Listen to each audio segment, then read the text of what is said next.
الحمدللہ رب العالمین والصلاة والسلام علی رسول کریم حسبنا اللہ و نعم الوکیل رب اشرح لی صدری ویسر لی امری واحلل عقدۃ من لسانی یفقہوا قولی۔ سورہ قیامہ آیت نمبر 26 سے 30 تک آج مطالعہ ہے، اور آیت آپ کے سامنے ہے۔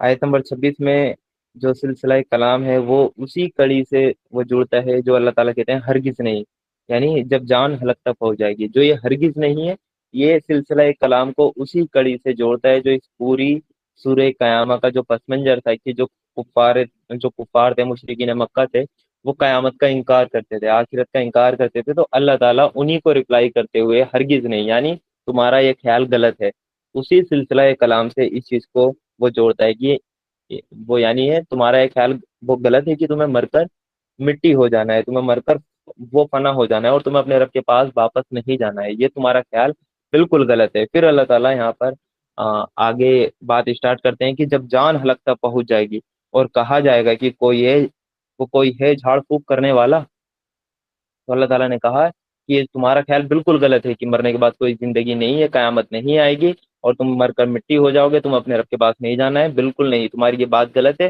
جب تمہاری اپنی جان حلق تک پہنچ جائے گی، حلق تک یعنی جب تمہارا موت کا وقت قریب آئے گا، تم دیکھ لو گے کہ اب موت نزدیک ہے، اور کہا جائے گا کہ کوئی ہے جھاڑ پھونک کرنے والا، یعنی آخری وقت میں انسان اس طرف جاتا ہے کہ جب کوئی دوا دارو اثر نہیں کرتی تو وہ جھاڑ پھونک کی طرف جاتا ہے، تو اس وقت اللہ تعالیٰ اس وقت کی نشاندہی انسان کو کرا رہے ہیں کہ یہی انسان جو اب انکار کر رہا ہے اس چیز کا، یہی جب اس کی موت کا وقت قریب آئے گا تو اس کو پتہ لگ جائے گا کہ کس چیز کا انکار کر رہا تھا۔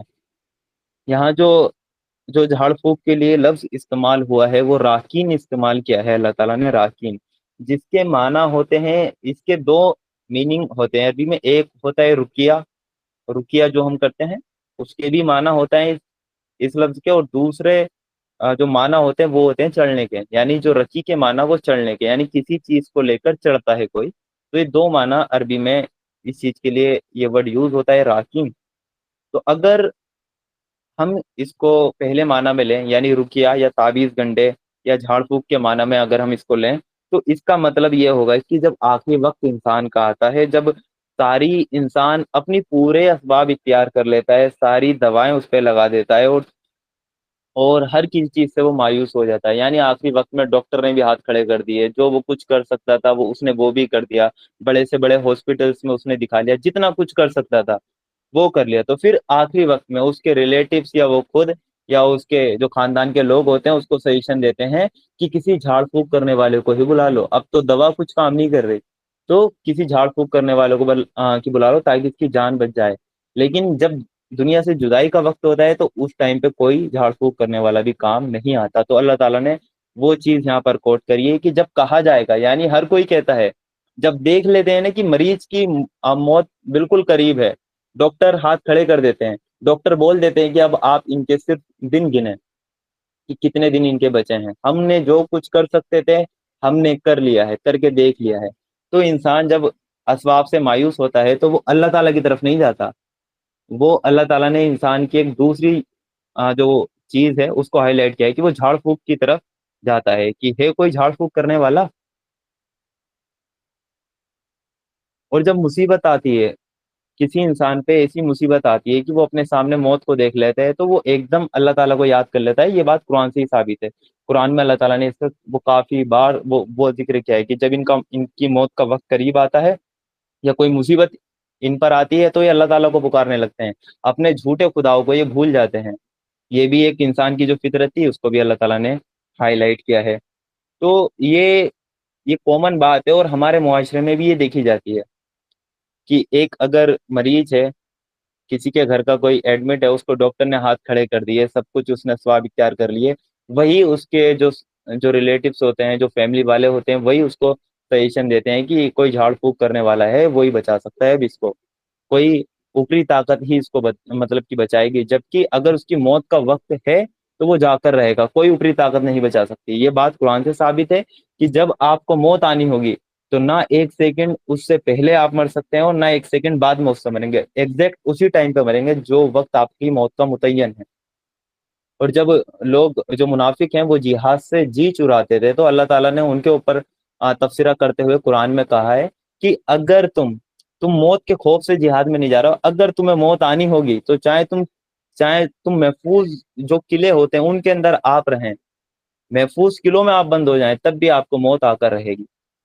تو موت ایک ایسی چیز ہے جس کا وقت اللہ تعالیٰ کی طرف سے طے ہے، وہ اسی وقت آئے گی، اور جس کی موت وہ جہاں آنی ہے وہ اپنی موت کی جگہ تک بھی خود بخود پہنچ جائے گا، اپنی موت کی جگہ وہ آٹومیٹک پہنچ جائے گا۔ تو یہ ہے انسان کی فطرت ہے کہ جب اس کی جان حلق تک پہنچ جائے گی اور کہا جائے گا کہ کوئی ہے جھاڑ پھونک کرنے والا، یہ کون کہے گا؟ مریض خود تو نہیں کہے گا، اس کے جو ساتھ والے ہوتے ہیں وہ کہیں گے کوئی ہے جھاڑ پھونک کرنے والا کہ اب اس کو بچا لیں۔